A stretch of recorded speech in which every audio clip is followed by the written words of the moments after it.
You won't believe how this story ends. Trust me, by the time we get to the part about the Admiral, you'll understand why I had to share this with all of you. So please, hit that subscribe button and ring the bell, because this is one of those stories that reminds you what really matters in life, and you're not going to want to miss a single detail. It all started with Chief Petty Officer Mark Rourke, a man who was a rock for everyone else but was quietly crumbling inside.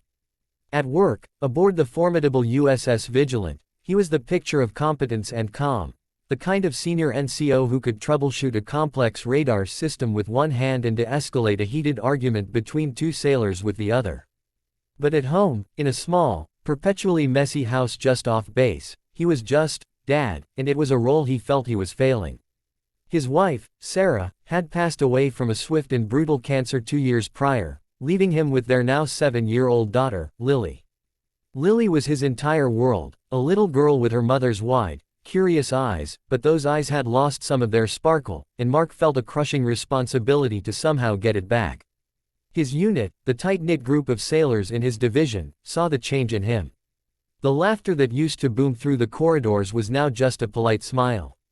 They saw the tiredness in his eyes, the way he'd sometimes stare at a family photo on his phone a little too long. They decided, with the clumsy but well-intentioned logic of a military family, that what he needed was a woman. A distraction. A reason to live again. And so, they hatched a plan for a blind date. But this being a group of 20-something sailors, their idea of a perfect match was less about compatibility and more about a punchline. They signed him up for an elite, exclusive dating service as a joke, using his photo and a wildly exaggerated profile that painted him as a retired extreme sports enthusiast and amateur poet. They thought it was hilarious. They expected him to get a single, awkward match, go on one comically bad date, and then they'd all have a beer and laugh about it. The joke, however, backfired spectacularly. The algorithm, fooled by the lavish profile, matched him with a woman named Elena. She was a curator at the local art museum, sophisticated, intelligent, and genuinely intrigued by the profile of the poetic adventurer. When Mark found out, he was furious. The humiliation burned, but something in Elena's polite, curious messages disarmed him. She seemed real. And a small, dormant part of him, the part that remembered what it was like to have an adult conversation about something other than Paw Patrol or engine maintenance, stirred. With immense reluctance, and after extracting promises of severe punishment from his crew, he agreed to the date. The night was a disaster, but not in the way anyone expected. Mark was nervous, talking too much about Lily and too little about himself. Elena was patient, but the disconnect was palpable.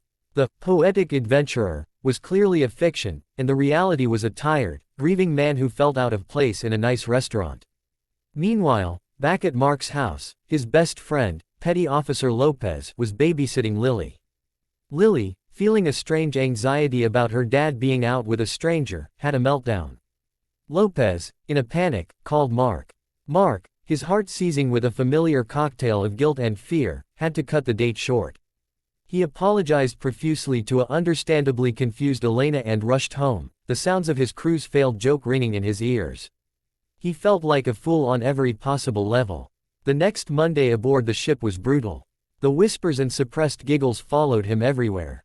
He'd been the butt of the joke, and, worse, the joke had confirmed his deepest fear, that he was too broken, too wrapped up in being a dad, to ever be anything else to anyone.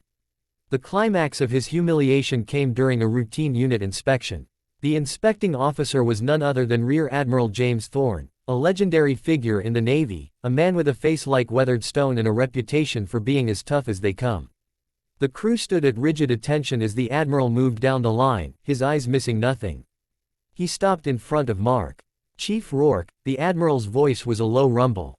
The entire unit held its breath. This was it. The Admiral had heard about the stupid blind date prank. Mark was going to be reprimanded in front of everyone. Mark stared straight ahead, at a chip in the bulkhead behind the Admiral's head, his jaw clenched, ready to accept his fate. But the Admiral didn't mention the date. Instead, he said, "I heard about your situation, Chief. About your daughter." Mark's blood ran cold. This was worse. So much worse. The Admiral's stern gaze swept over the entire unit, making sure every single sailor was listening. Then he looked back at Mark, and his voice, while still firm, softened at the edges in a way no one had ever heard before. A few of your sailors thought it was funny to set you up, the admiral continued. They see a dedicated father and think it's a weakness to be exploited for a laugh. They are wrong. He paused, letting the weight of his words sink into the silent space. I knew a chief, much like you. He worked hard, he led his men. But his greatest achievement, the thing that made him a better sailor, a better leader, and a better man, wasn't anything he did on this ship.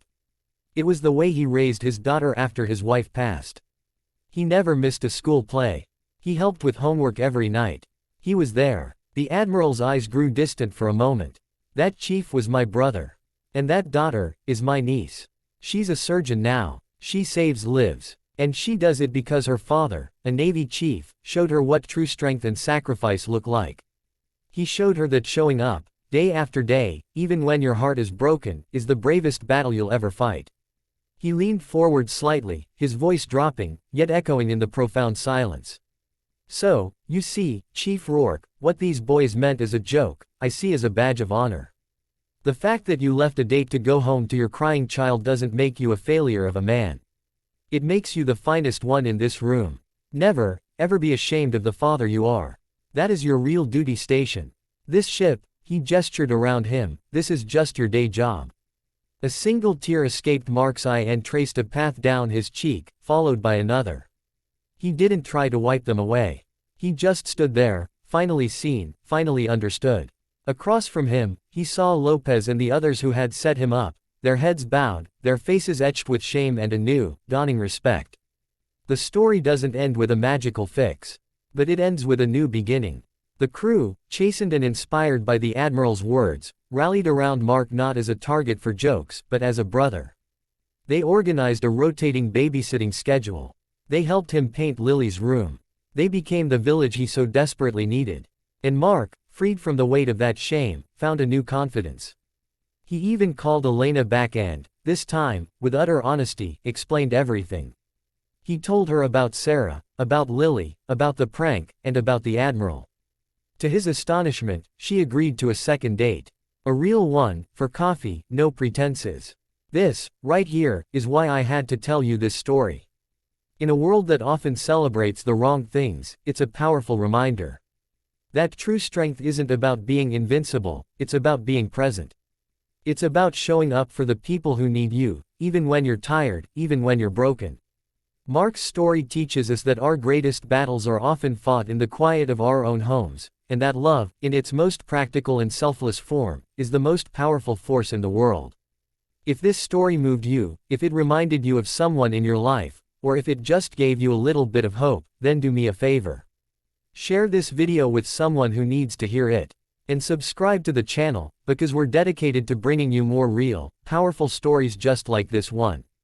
Thanks for watching.